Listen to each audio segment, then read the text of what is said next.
Hi there, Stampers. Welcome back to the Lucky Launch Catalog Party. So this is another video that I'm doing in conjunction with my Facebook party to welcome in the new catalog for Stampin' Up. So I wanted to show you one of the new stamp sets that I am in love with. This one is called Garden in Bloom. I think you can see that there. What I love about this one is it's the two steps. So you've got the inside layer and then you've got the outer layer. And it really, and actually some of them have three, which is the one I'm going to use today. What's really neat about this now is not only are they the clear mount, the photopolymer stamp sets, so they're completely clear, so you can actually see through them. But what's really great is they've also got some helpful guides for you. So I'm going to show you here quickly how it works, but then I'm going to show you can completely skip the rules and do your own thing as well. So if you're looking at the actual stamps, there's like three different varieties. So here I have my solid image stamp. Here is also a solid image, but it's got less of it, so it's more of the detail. I don't know if you can kind of see that. And then here is my outer rim stamp. So basically what that allows you to do is sort of create a layering effect.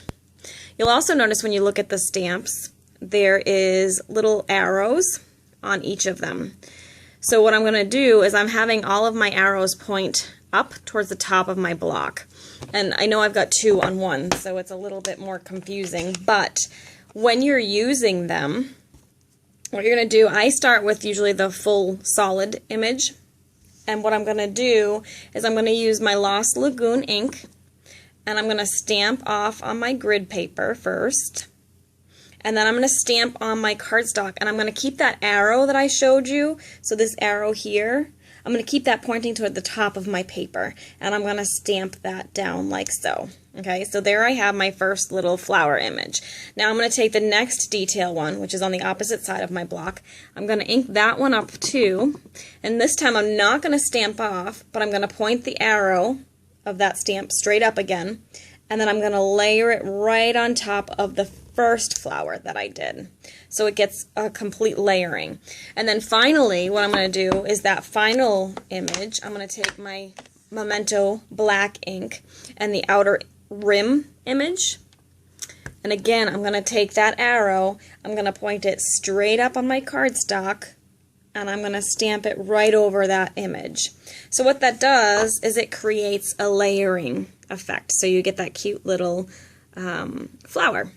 However, now that I've just shown you how to do it the correct way, we're actually going to just go ahead and wing it, because with this stamp it's kind of whimsical, so while it looks nice when you line it up perfectly, it's also really super forgiving. And because I don't want to sit here and pay attention to exactly what I'm doing each time, I'm just going to go ahead and wing it here, and I'm inking them up. This is the full solid image, and I'm stamping off, and then I'm just sort of stamping randomly. And I'm kind of moving that around. Sorry about that. I didn't mean to get in your way, but I have another stamp on the bottom of this block, and I don't want to ruin my project. Okay, so I've gone ahead and done that part of it. So now I'm going to take the other end that has a little more detail, again in my Lost Lagoon ink. This time I'm just going to go right over the flowers that I stamped already. And again, I'm not really lining this one up. You could, if you want to. It looks super cute, but it also looks really cute when you just kind of wing it.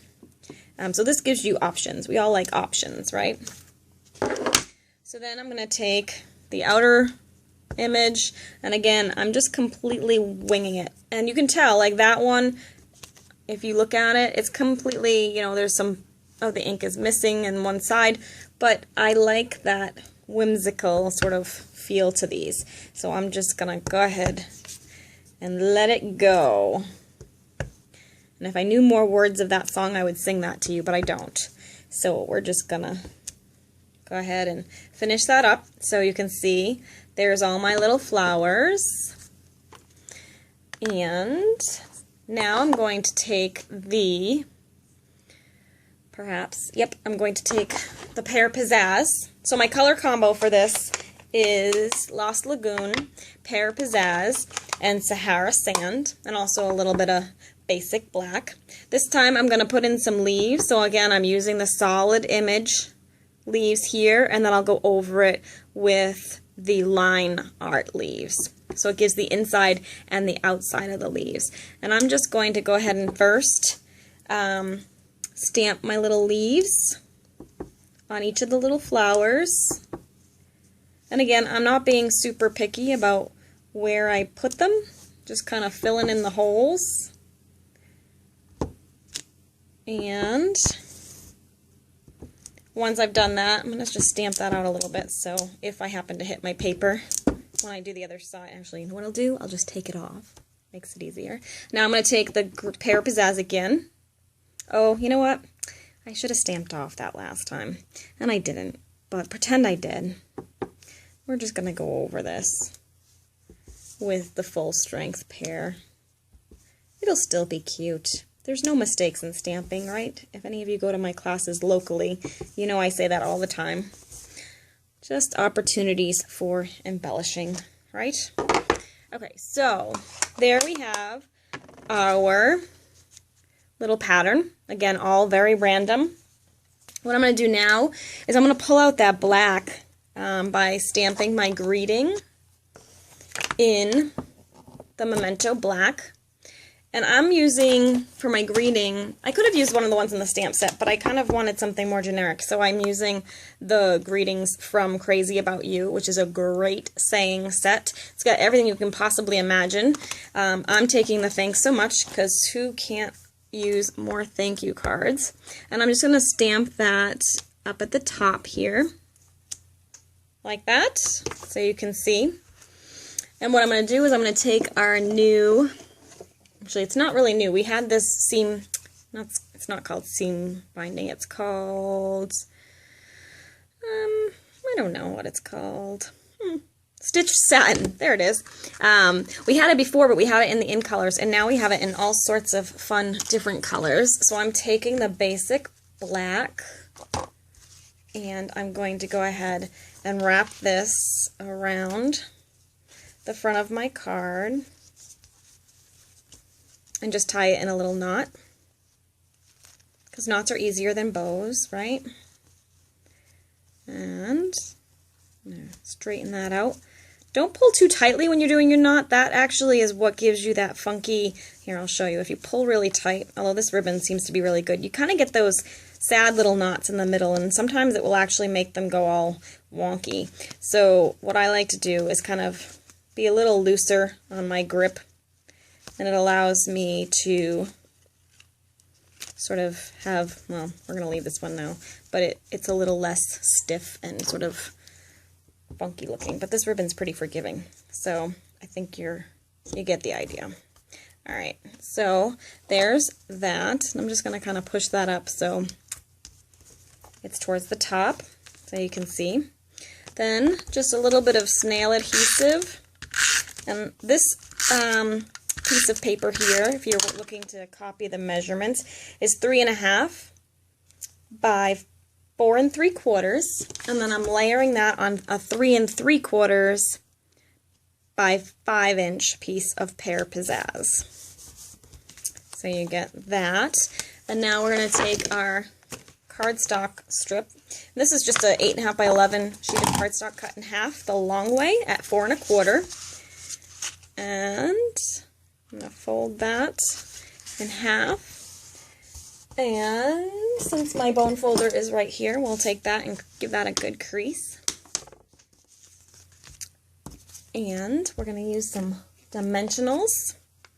These are dimensionals that I got out of my paper pumpkin kit, but they work fabulously. And I always put, when I'm layering on a card, I put dimensionals in each corner, and usually in the center as well, because nobody wants any saggy, droopy cards, right? So sometimes I'll even put a couple in the center. But today, just going with one. I'll go ahead, take those off, layer that on my card. And the final step for me is going to be to add a little bit of a bling. And this one doesn't have the size I want. So let's see, here we go. I'm going to use the pearls. And I'm going to use the mid-size pearls. And I'm just looking to see if I have these, so this should work. If you have a hard time with these, what I usually do is I use my scissors almost as tweezers. So I just pick up the pearl using the very tip of my scissors. And you need a pair of scissors that got a super fine point. Our paper snips are perfect for that. Of course, they're on the other side of the table at the moment, so I just grabbed the ones that were closest. Just gonna stick, oops, I missed the middle there. Stick a few of those right in the center of those little flowers for a little added punch. And there you have the finished card. I will show you my original one so you can kind of see the Pear Pizzazz leaves when you do stamp off and then stamp over them with the full-fledged pear. Just gives it a little bit of a little more pop. See how these kind of blend in a little bit. But either way is great. They look pretty much the same except for that. So it's a great way to use this stamp set. Again, it's called Garden and Bloom. And it's got a cute little bumblebee with an inside body there, so you could do that in yellow and then stamp over it in black, and you've got an adorable little bumblebee. You've got butterflies, flowers, everything you can need, and it makes gorgeous, gorgeous cards. So definitely a top recommendation from me for the new the new idea book and catalog. We'll see you again soon.